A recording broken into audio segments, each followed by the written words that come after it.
Good morning, everyone. This is Kirk Day, Services Coordinator for the Middletown United Methodist Church Counseling Center.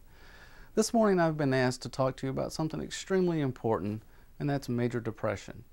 Now, we've all heard people talk about feeling depressed from time to time.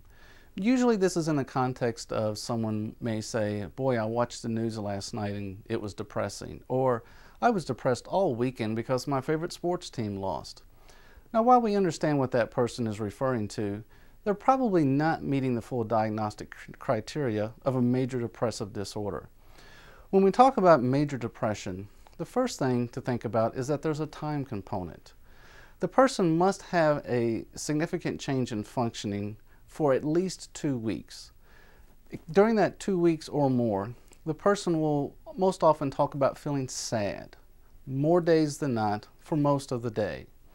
However, there are some people that don't say that they feel sad, but instead will just talk about experiencing a general lack of pleasure of life. Things that they used to find interesting or get pleasure out of, they just no longer feel the same way about them. In addition to one of those two symptoms, we look for a number of other things as well. First of this is weight change. Now, this can be either increase of weight or decrease of weight. Sometimes people eat all the time when they're depressed, and then sometimes people stop eating almost altogether. Basically, what we look for is if there's a 5% change or more in weight during the course of 1 month, then we consider that clinically significant if the person's not trying to lose weight. Another thing that we look for are changes in sleep habits. This could be where the person starts sleeping more than normal, or where they just can't sleep at all, usually because their mind keeps racing and they're worried about something.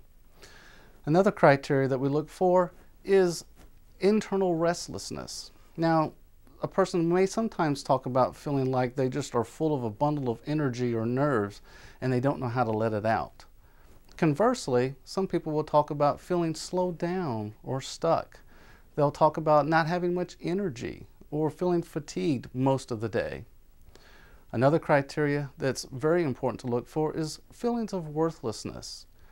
A person may talk about feeling excessively guilty about things in life, or they may espouse feeling hopeless and helpless. Believe it or not, the main thing that I look for in depression isn't just a feeling of sadness, it's someone who says they're feeling hopeless or helpless. Another criteria that we often look for is difficulty with concentrating. A person may talk about having a hard time making decisions lately. Things that they used to do easily, now they just seem to struggle with and just can't be very decisive in their life. Finally, and perhaps most significantly, a person may talk about thoughts of death or suicide. Now, this can range from someone who rather passively says, boy, I wish I could go to sleep and not wake up in the morning, to someone who is really seriously considering suicide and has talked about how they're going to commit suicide and has obtained the means of following through with that plan. In any of these cases, please do not hesitate to contact a mental health professional and have that person evaluated, because this is not something we want to wait on. Finally, all of these symptoms that we've talked about must be causing a significant amount of distress or impairment in the person's functioning. Now, this can be in social, occupational, recreational, family. If they're a student, it may be a significant decline in academic performance. But basically, all of these symptoms are creating a huge obstacle for this person living the kind of life that they were living prior to the episode. Of course, if you or anyone that you know of is experiencing some of these symptoms, please do not wait. Don't hesitate calling a mental health professional and consulting with them about these issues.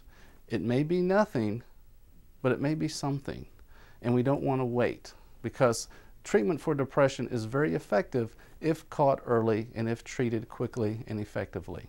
For more information on any of the things I've talked about this morning, please contact your counseling center at 894-9390. Thanks, and have a blessed day.